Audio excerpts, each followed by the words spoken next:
A continuación, continuamos con Alejandra Orozco. Hola a todos. A ver, ¿dónde está esto? Voy a compartir mi pantalla. Me parece que es esto. ¿Se ve?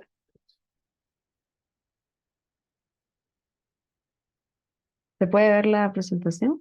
Se ve la carpeta, Ah, una carpeta. Se ve perdónenme un segundo. Voy a intentar de nuevo. Aquí está. Ya, ¿ahora sí se ve? ¿Sí? Bueno, ya. Mi nombre es Alejandra Orozco. Yo soy, me llamaría principalmente fotógrafa. Me gusta pensarme como una pensadora de la imagen a través de la práctica. Eh, pues soy de Lima, pero vivo en Urubamba, en el Valle Sagrado, en Cusco. Y soy comunicadora social de formación. Como fotógrafa he tenido capacitación en como algunos cursos de mi carrera, pero también luego especializaciones en el Centro de la Imagen como el diplomado de fotografía y antropología, antropología visual, y en San Agustín, en la Casa San Agustín en Oaxaca, en el programa de fotografía documental y diferentes capacitaciones que he tenido con fotógrafos en diferentes partes de Perú y Latinoamérica, ¿no? A partir de esas experiencias fue que pues decidimos formar el Centro de Artes Maleza en Urubamba. Lo codirijo ahí junto con mi compañero y pues es un espacio que está pensado como para el encuentro seguro, un espacio seguro para el encuentro de la comunidad artística local en el Valle Sagrado, ¿no? En el 2014 también fundé la asociación Proyecto Iris, que es un proyecto de fotografía participativa en el que hemos hecho como más de 15 talleres y diferentes intervenciones en diferentes partes del Perú. Actualmente trabajo como fotógrafa documental para diferentes medios internacionales. Estas son algunas de las publicaciones que he tenido en este último año. Y pues también desarrollo proyectos artísticos personales en paralelo, los cuales también han sido publicados en diferentes medios internacionales. Este fue portada, por ejemplo, del Financial Times Weekend Magazine en el 2021. Y pues en los últimos años he tenido ciertos reconocimientos que me han permitido viajar y hacer llegar mi práctica un poco más lejos. En el 2022 fui ganadora de la residencia SMART en Suiza para hablar un poco sobre la relación de cambio climático y salud mental, que fue el tema que yo escogí. En el 2021 y 2022 formé parte del seminario del nivel 1 y el nivel 2 en el programa de fotografía periodística y documental de Seven Academy, que es una agencia francesa. Y pues ahí estuve desarrollando un proyecto que es justo el que quiero mostrar hoy. En el 2020 fui becada por National Geographic para desarrollar un documental web que contaba la historia de las parejas binacionales que quedaron varadas alrededor del mundo y fueron separadas. Entonces se llamaba Pandemic Love Story y es como historias de amor en pandemia, ¿no? En el 2019 fui nominada para el 6x6 Global Talent Program de Sudamérica del World Press Photo. Y he sido finalista de diferentes concursos de fotografía internacional, como el Lucy Foundation Scholarship Program o el primer concurso de fotografía latinoamericana de Luz del Norte, que tuvo luego presentación en un festival en Monterrey.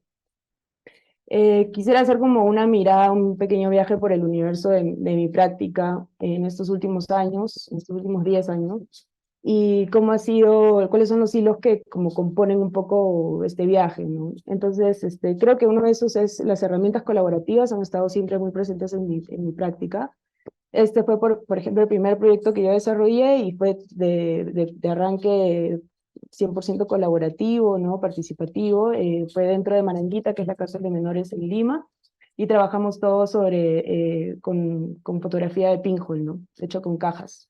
He desarrollado también en la residencia que les comentaba en Suiza, pues este proyecto que hablaba sobre la relación entre salud mental y cambio climático, y pues entender un poco el lenguaje del cuerpo y como también el mismo lenguaje del ambiente y cómo es que están contando esta enfermedad que se está dando en el espacio y también dentro de nosotros mismos, como ir como entendiendo este tema que normalmente se nos habla en un lenguaje muy técnico, de manera como mucho más íntima, ¿no?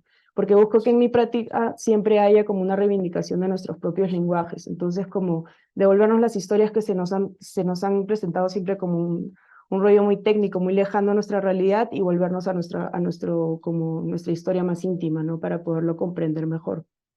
He buscado siempre que la fotografía, siempre parto de la fotografía, pero busco que la fotografía dialogue con otras herramientas. Entonces, por ejemplo, en el 2018 trabajé este proyecto sobre el impacto que tenía la construcción de una hidroeléctrica en un pueblo en el Peñol, en Colombia, y el desplazamiento forzoso de estas poblaciones. Entonces lo trabajé enteramente a partir del archivo fotográfico del pueblo, que es lo único que ha quedado de ese pueblo que se hundió, y trabajé ciertas intervenciones como colaborativas en las que invité a la gente del mismo pueblo a que ellos puedan como también reconstruir su propia historia junto conmigo, ¿no? También he trabajado un poco busco entender un poco también este lenguaje de código de computadora, especialmente en este momento en el que estamos entrando, en el que inteligencia artificial y todo, y empezamos a sentir nuestras propias imágenes e historias como algo que se empieza a alejar mucho de nosotros y se empieza a entregar a este lenguaje como más técnico nuevamente, ¿no? Como lo sentimos como un lenguaje tan lejano y pues empecé a trabajar esta intervención, por ejemplo, desde un beso y todo, llené un cuarto con todos los caracteres que componen una imagen de un beso, ¿no? Que al final es como el acto, no sé, más íntimo, más humano que puede haber, y como la computadora lo compone a estos millones de caracteres que al final son ilegibles para un humano, ¿no? Y pues lo que estoy desarrollando ahora siento como si fuera a entrar en una nueva etapa, en la que me emociona mucho porque pues es bastante de jugar, y estoy explorando la historia de Chinchero, que es un pueblo tradicional en los Andes peruanos, que está a punto de cambiar por la construcción de un nuevo aeropuerto internacional. Entonces, lo que estoy buscando con este proyecto es explorar las posibilidades narrativas del paisaje de este lugar, ¿no?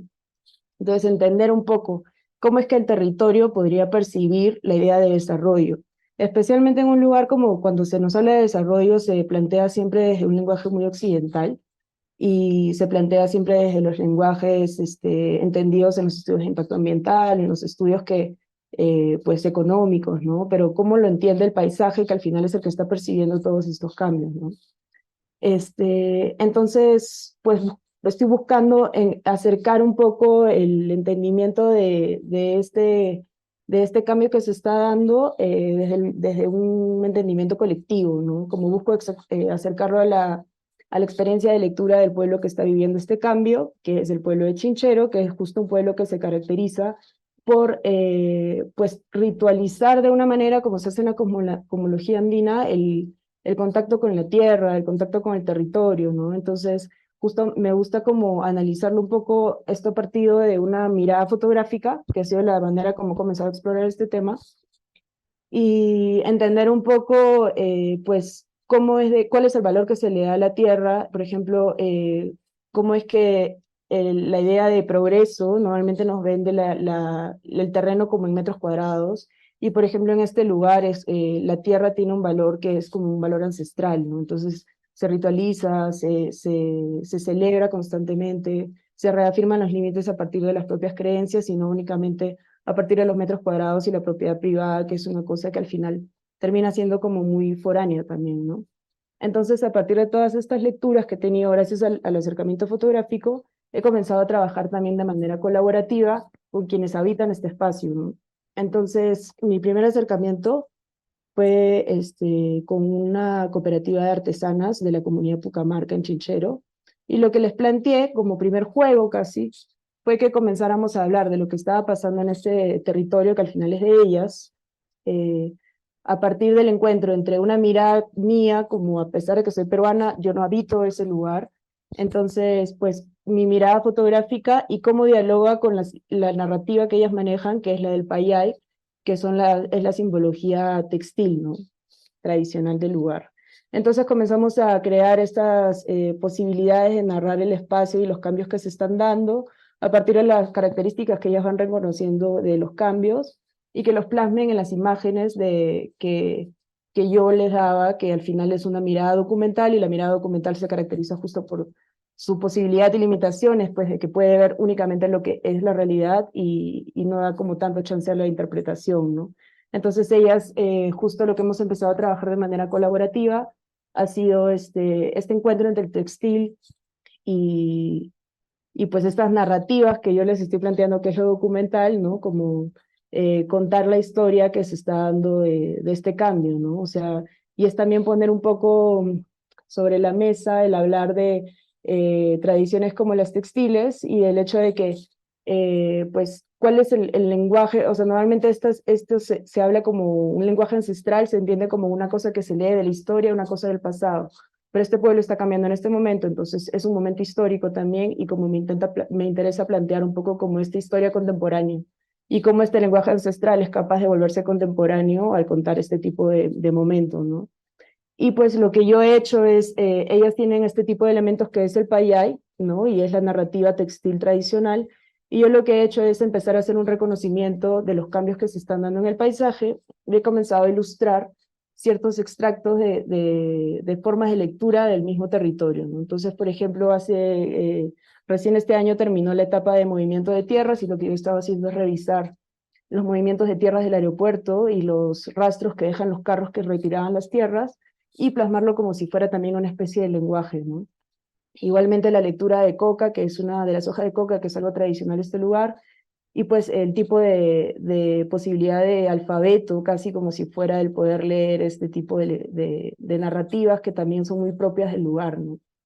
Al igual que leer las nubes, ¿no? Como leer el paisaje, o leer como características del crecimiento urbano, como estas vigas de la esperanza que le llaman, que es cuando se van poniendo en el techo y a qué tanto se espera crecer, ¿no? Entonces lo que estoy buscando es un poco generar este acercamiento, ¿no? Existe esta técnica tradicional que es la textil, y yo estoy buscando de la misma manera como existe esta narrativa que es el payay, pues crear nuevas narrativas a partir del paisaje que yo percibo, y que de alguna manera me gustaría que esta investigación se pudiera llevar, pues no sé, a generar este vínculo, ¿no? Entre lo tradicional y lo contemporáneo, cómo pueden poner en una misma mesa y dialogar.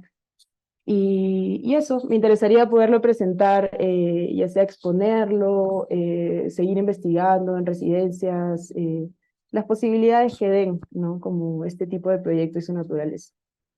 Y pues eso es, no sé si dejo de compartir o...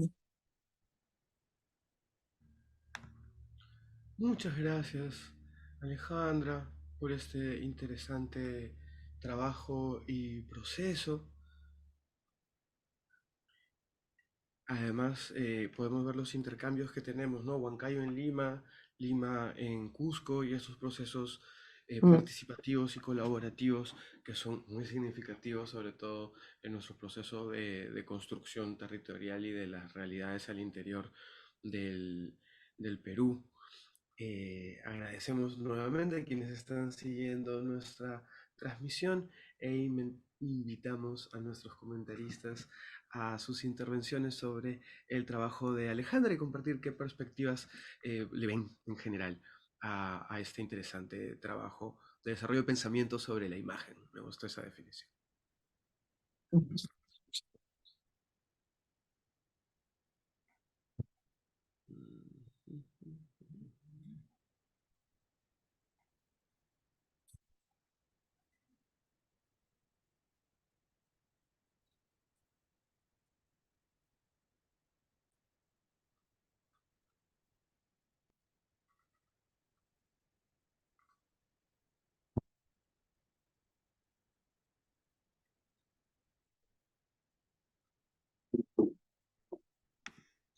Entonces te voy preguntando acerca del proceso colaborativo en sí, que me parece muy, muy interesante. Si nos pudieras detallar un poco más, puesto de que has estado trabajando con las comunidades en Chincheros para el desarrollo de la propuesta, y cómo se da ese uso de imágenes. Y también le contamos a quienes nos están viendo de que hay unas potentes tradiciones acerca de la gráfica en el textil, en los tejidos, en estas comunidades quechuas del Cusco.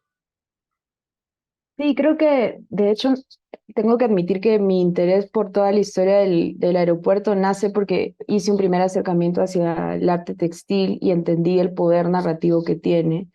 Y cuando veíamos, mientras hacíamos la práctica, en la que en la misma práctica es que aparece todo este diálogo, ¿no? De lo cotidiano, era que entendía de que había esta incertidumbre sobre el futuro que viene a partir de esta llegada del progreso, ¿no?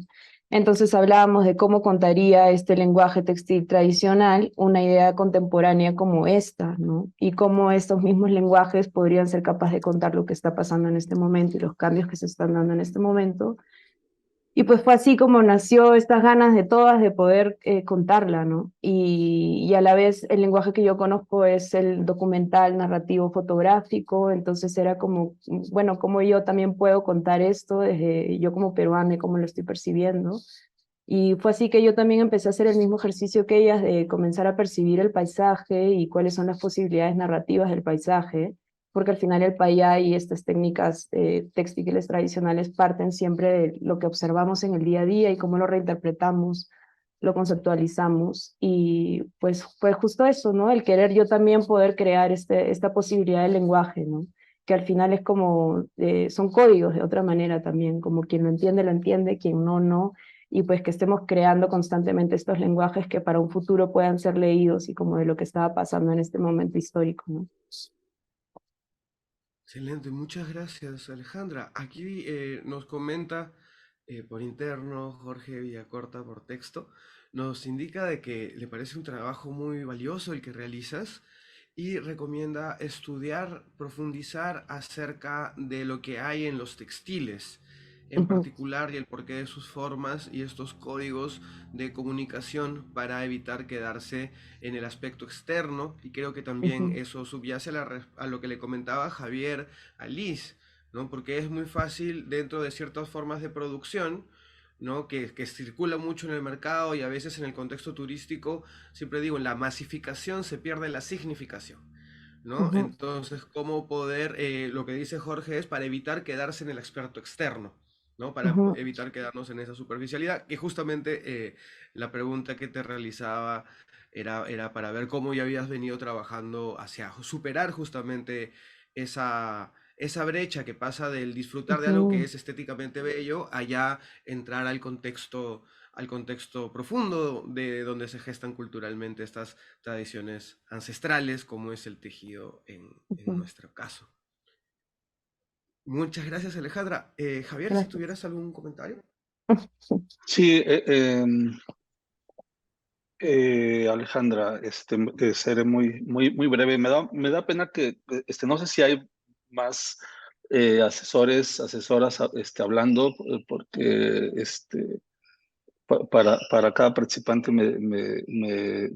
siento que estoy invadiendo. No sé si soy el único. Pero, bueno, Alejandra, pues igualmente, felicidades. Tienes una trayectoria muy interesante. Yo creo que tu recorrido ya a estas alturas de tu carrera ha pasado por sitios muy interesantes. Te has vinculado con eh, instancias muy valiosas, tanto para potenciar tu carrera desde el punto de vista profesional, como para influenciarte y nutrirte desde lo artístico de experiencias que sin duda van a alimentar tu carrera. Eh, Respondiendo concretamente a lo último que mencionabas, este interés de presentar estos proyectos, eh, volviendo a la pregunta que te hacía sobre la significación de estos símbolos, yo creo que la parte de la memoria, que al final es un ejercicio, un poco lo que hablaba con Liz también, de recuperación de la memoria, a través de estas tradiciones. Creo que es muy interesante cómo eh, es un hilo común, en este caso latinoamericano, Mm. Por ejemplo, en México, tú ya tuviste esta experiencia en Oaxaca, no sé si cuando dijiste centro de la imagen también te referías al de México. No, Eh, ese sí era el de Perú. vale, ok.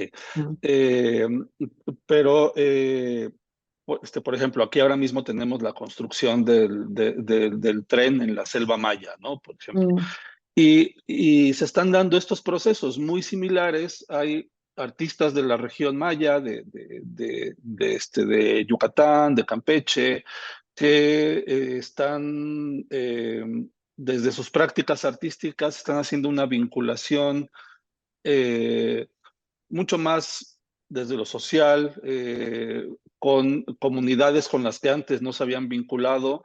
En ese acercamiento están descubriendo tradiciones, están descubriendo herramientas, las están incorporando y se están dando algunos ejercicios muy interesantes.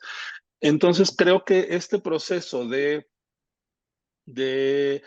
aniquilación de zonas naturales, de gentrificación, desde ciudades pequeñas hasta ciudades grandes, es un hilo común no solo en Latinoamérica, sino en el mundo, que de alguna manera está mm, provocando este fenómeno, que volteas a ver cosas que antes no volteabas a ver. O sea, quizás las estás volteando a ver porque están en peligro, pero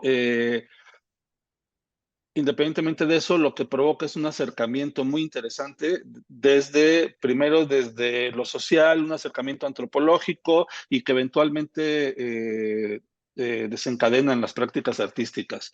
Yo creo que a partir de ahí hay una beta muy interesante. Por ejemplo, respondiendo a esta pregunta que hacías al final de tu presentación, este año, no, perdón, el próximo año, 2024, el Centro de la Imagen de México tiene una bienal que se llama Fotoseptiembre. Fotoseptiembre 2024 justamente aborda el tema de la mm,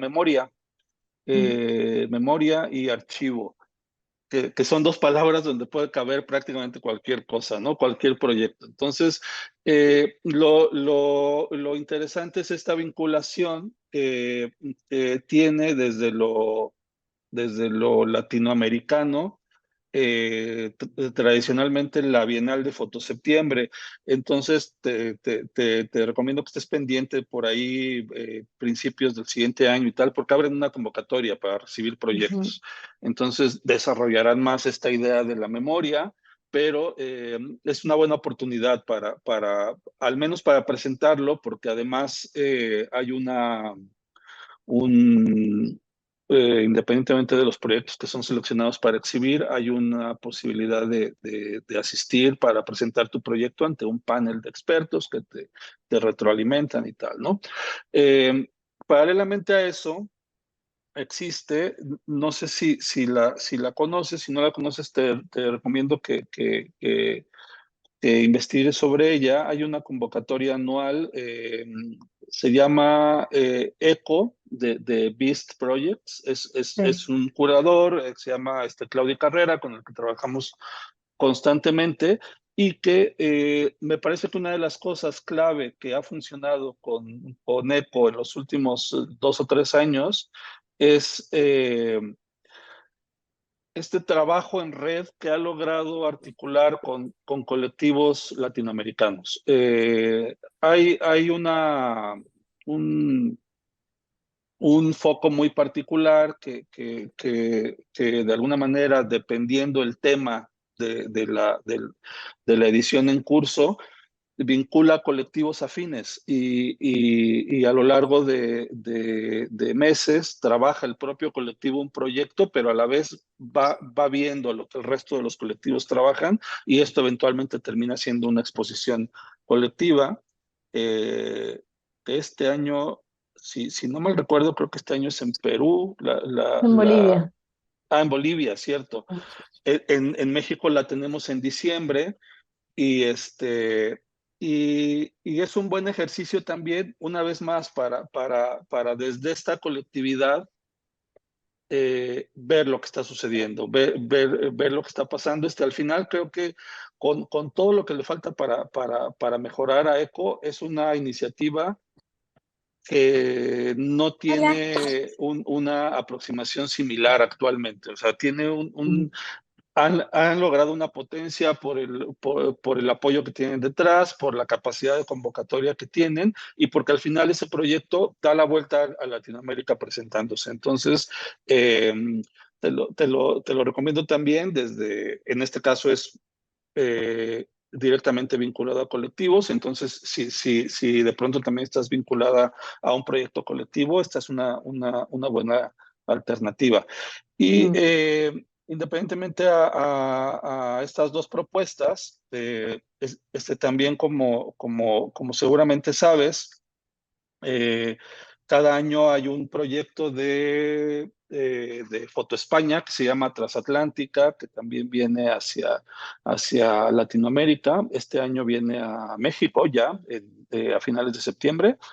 Y Transatlántica es un proyecto de Foto España que justamente lo que hace es hacer una convocatoria eh, en donde seleccionan un determinado número de proyectos de fotógrafos jóvenes y hacen una,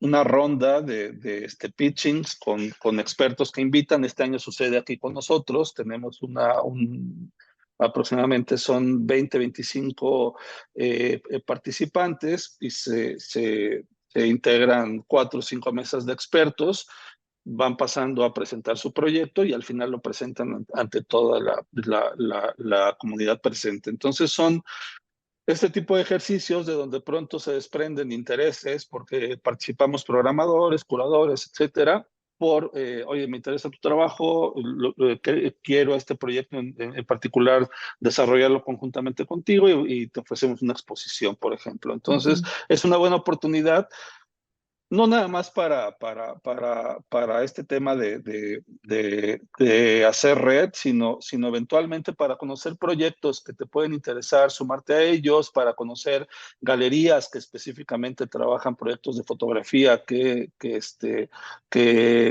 puedan ser afines a tu línea de trabajo. Entonces, en términos generales, es una oportunidad de hacer red, de conocer a otros fotógrafos y de conocer, por supuesto, a la gente que está impulsando desde distintos ámbitos proyectos fotográficos emergentes. Bueno, se voy a estar atenta, gracias. No, Muchísimas gracias, Javier.